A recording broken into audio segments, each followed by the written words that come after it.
Selanjutnya, pemirsa, warga Surabaya meninggal dunia di pondok pesantren Nuswantoro milik Gus Samsudin. Korban ditemukan setelah 3 hari berobat di ponpes tersebut yang berlokasi di Desa Rejowinangun, Kecamatan Kademangan, Kabupaten Blitar, Jawa Timur. Kematian korban diketahui setelah keluarganya melapor ke polisi. Kemudian pihak berwajib mengecek lokasi ponpes. Kasat Reskrim Polres Blitar, AKP Feby Pahlevi Rizal mengatakan setelah mengecek CCTV ditemukan korban tergeletak di kamar mandi.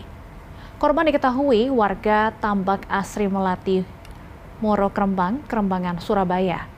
Dari rekaman CCTV terlihat bahwa korban memasuki kamar mandi usai menjalani terapi di ponpes tersebut. Namun korban tidak terlihat keluar lagi dari kamar mandi tersebut.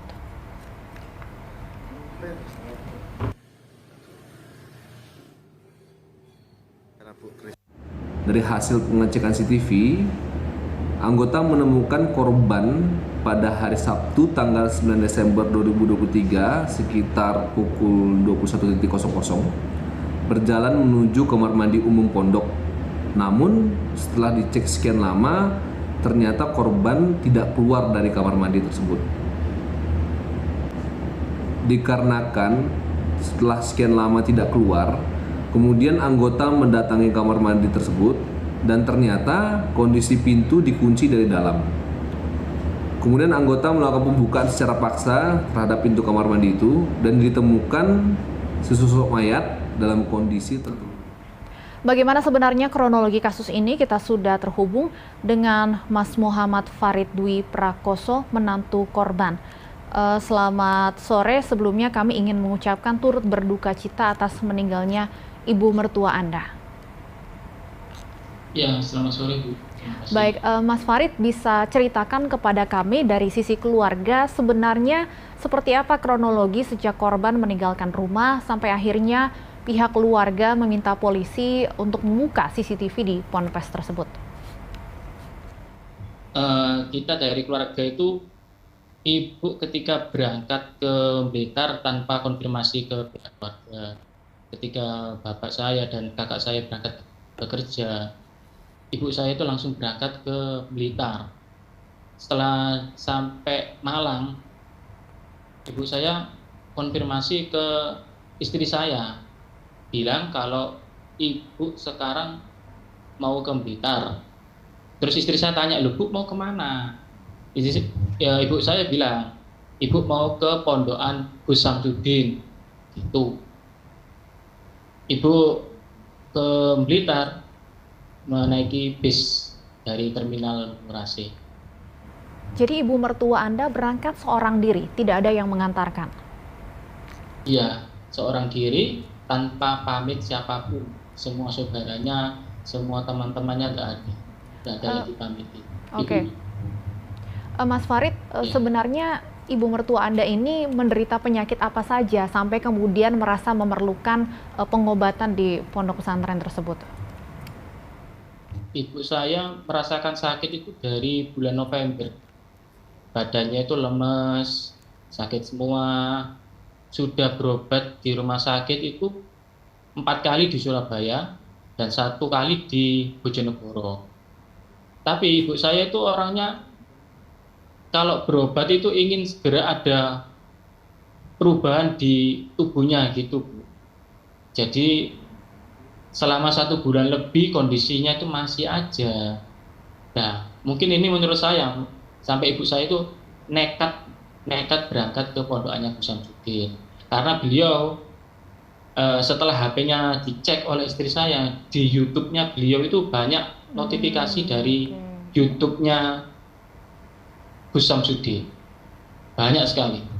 Jadi kesimpulan saya, ibu saya dulu sebelum berangkat di sana itu sering melihat YouTube-nya beliau, Gus Samsudin tersebut.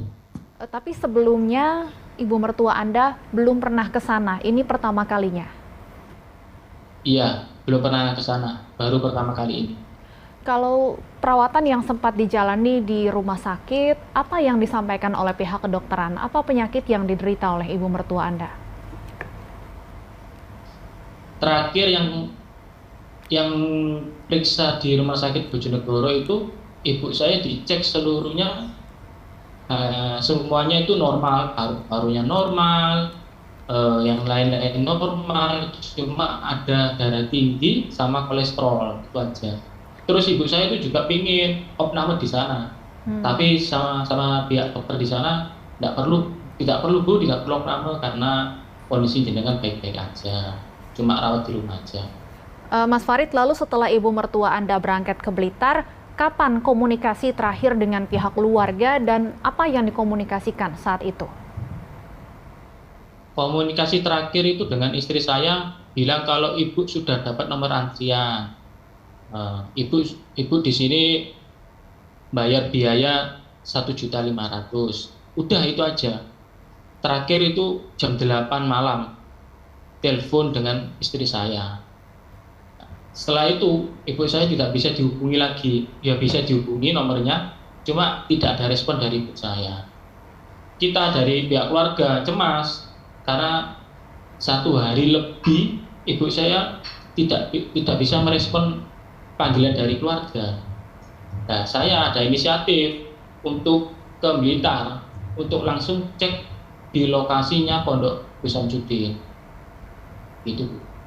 Komunikasi terakhir tersebut, kalau Anda ingat, berapa hari sebelum akhirnya almarhumah ditemukan meninggal dunia? Selamat sore, Pak Hasan. Mas Farid?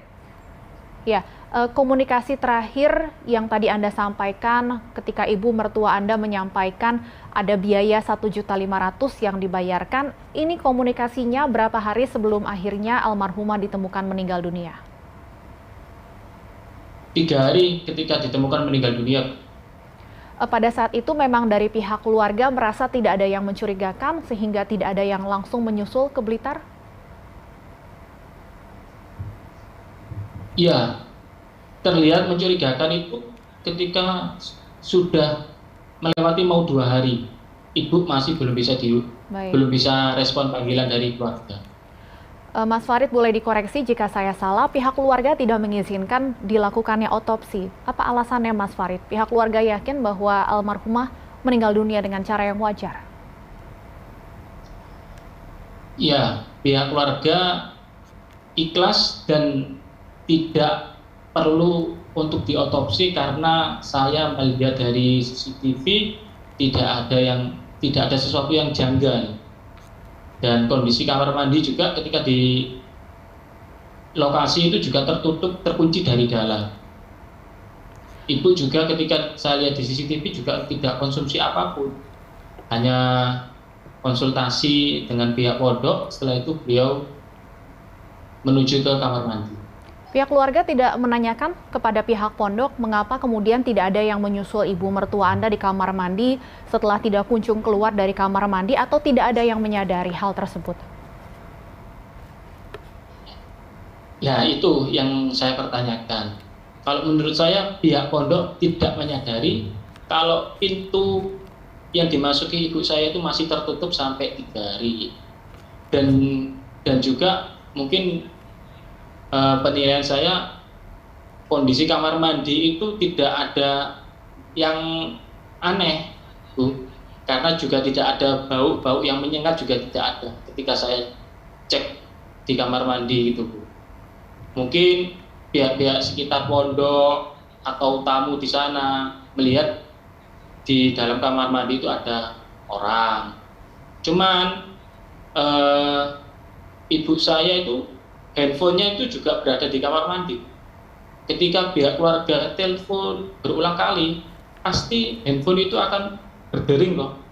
Nah, kok nggak ada yang curiga bro? Ada suara handphone yang berdering terus-menerus. Itu yang kadang saya bertanya-tanya sendiri gitu. Kok nggak ada yang curiga gitu ya. Baik, kita tunggu tentunya apakah pihak kepolisian akan menyelidiki lebih lanjut kalau ada unsur kelalaian dalam kasus ini. Mas Farid, sekali lagi kami turut berduka cita. Terima kasih sudah meluangkan waktu bersama kami di Berita Satu Sore.